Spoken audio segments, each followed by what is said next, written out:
আলহামদুলিল্লাহ, আমরা পবিত্র মাহে রমজান উদযাপন করছি এবং রমজানের সিয়াম সাধন করছি আলহামদুলিল্লাহ। এবং নিঃসন্দেহে সিয়াম পালন করা এটি গুরুত্বপূর্ণ ইবাদতের অন্যতম একটি। কিন্তু আমরা রমজানে যেই সিয়াম উদযাপন করছি, এই সিয়ামের কারণেই কি রমজান মাস গুরুত্বপূর্ণ নাকি অন্য কোনো কারণ? এ ব্যাপারে মহান আল্লাহ রাব্বুল আলামিন বলেন, শাহরু রমাদান আল্লাযী উনজিলা ফীহিল কুরআন হুদাল লিন-নাস ওয়া বাইয়িনাতিন মিনাল হুদা ওয়াল ফুরকান। রমজান মাস এমন একটি মাস যেই মাসে আল্লাহ সুবহানাহু ওয়া তাআলা কুরআন অবতীর্ণ করেছেন এবং মূলত এই কুরআনের কারণেই রমজান মাসকে উদযাপন করা হয়। এবং এই কুরআনের কারণেই আল্লাহ সুবহানাহু ওয়া তাআলা রমজান মাসকে গুরুত্বপূর্ণ একটি মাস হিসেবে আখ্যায়িত করেছেন।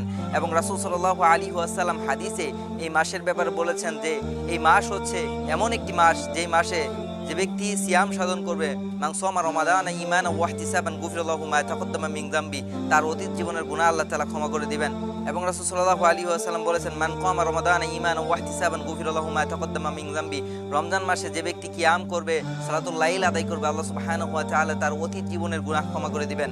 কিন্তু মূলত এই রমজান মাস আমরা উদযাপন করছি আলহামদুলিল্লাহ, সারাদিন সিয়াম পালন করছি, সারা রাত কিয়াম করছি আলহামদুলিল্লাহ। কিন্তু এই রমজান মাসের বিশেষত্ব যেই কারণে এসেছে সেটা হচ্ছে আল কুরআন। আল্লাহ সুবহানাহু ওয়া তাআলা এই কুরআন নাজিলের মাধ্যমে রমজানকে অনেক গুরুত্বপূর্ণ মাস হিসেবে আখ্যায়িত করেছেন। আর এই কুরআন হচ্ছে এমন একটি গুরুত্বপূর্ণ ওহীর বাণী যেটা আল্লাহ সুবহানাহু ওয়া তাআলার সৃষ্টি নয়, আল্লাহ সুবহানাহু ওয়া তাআলার কালামুল্লাহ। এই কালামুল্লাহ যে ব্যক্তি পাঠ করে আল্লাহ সুবহানাহু ওয়া তাআলা তার শান, তার মান মর্যাদাকে বৃদ্ধি করে দেন। এবং এই কুরআন যেই মাসে অবতীর্ণ হয়েছে সেই মাসকে আল্লাহ সুবহানাহু ওয়া তাআলা সবথেকে গুরুত্বপূর্ণ মাস হিসেবে আখ্যায়িত করেছেন। এবং আল্লাহ সুবহানাহু ওয়া তাআলা যেই রাত্রিতে অবতীর্ণ করেছেন সেই মাসের মধ্যে সেই রাত্রিকে আল্লাহ সুবহানাহু ওয়া তাআলা বলেছেন যে খৈরুম মিন আলফি শাহর, এটা এমন একটি রাত্রি যেই রাত্রিতে কুরআন অবতীর্ণ হয়েছে। আর এটা হচ্ছে খৈরুম মিন আলফি শাহর, এটা হচ্ছে হাজার রাত্রির চেয়ে উত্তম। আল্লাহ সুবহানাহু ওয়া তাআলা একটা দিন নয়, একটা মাস নয়, একটা বছর নয়, একটা যুগ নয়, বরং হাজার মাসের চেয়ে উত্তম হিসেবে আল্লাহ সুবহানাহু ওয়া তাআলা এটাকে উল্লেখ করেছেন। সম্মানিত উপস্থিতি, এই কুরআনের কারণে মাস হয়ে গিয়েছে সম্মানিত, এই কুরআন যেই রাত্রিতে অবতীর্ণ হয়েছে সেই রাত্রি হয়ে গিয়েছে সম্মানিত।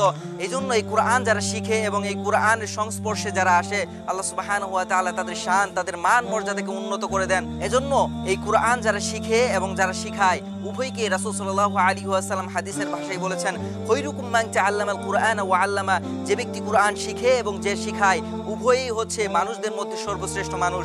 অতএব বোঝা গেল যে এই কুরআন যেই মাসে অবতীর্ণ হয়েছে সেই মাস আমরা উদযাপন করি, সেই মাস হচ্ছে অন্যান্য মাসের মধ্য থেকে সর্বশ্রেষ্ঠ মাস। এবং এই কুরআন যেই রাত্রিতে অবতীর্ণ হয়েছে সেই রাত্রি হচ্ছে অন্যান্য সকল রাত্রির চেয়ে হাজার গুণে উত্তম। এবং এই কুরআন যারা পড়ে এবং যারা পড়ায় উভয়ই হচ্ছে অন্যান্য পৃথিবীর সকল মানব জাতির মধ্য থেকে সর্বশ্রেষ্ঠ মানুষ। সম্মানিত উপস্থিতি, এজন্য এই রমজান মাস কোরআনের মাস, কোরআন অবতীর্ণ হওয়ার মাস, কোরআনের সাথে আমাদের সম্পর্ক বাড়ানোর মাস। আল্লাহ সুবহানাহু ওয়া তাআলা আমাদেরকে বেশি বেশি কোরআনের সাথে সম্পর্ক করে তার নৈকট্য এবং তার সন্তুষ্টি লাভ করার তৌফিক দান করুন, আমিন। আসসালামু আলাইকুম ওয়া রাহমাতুল্লাহি ওয়া বারাকাতুহু।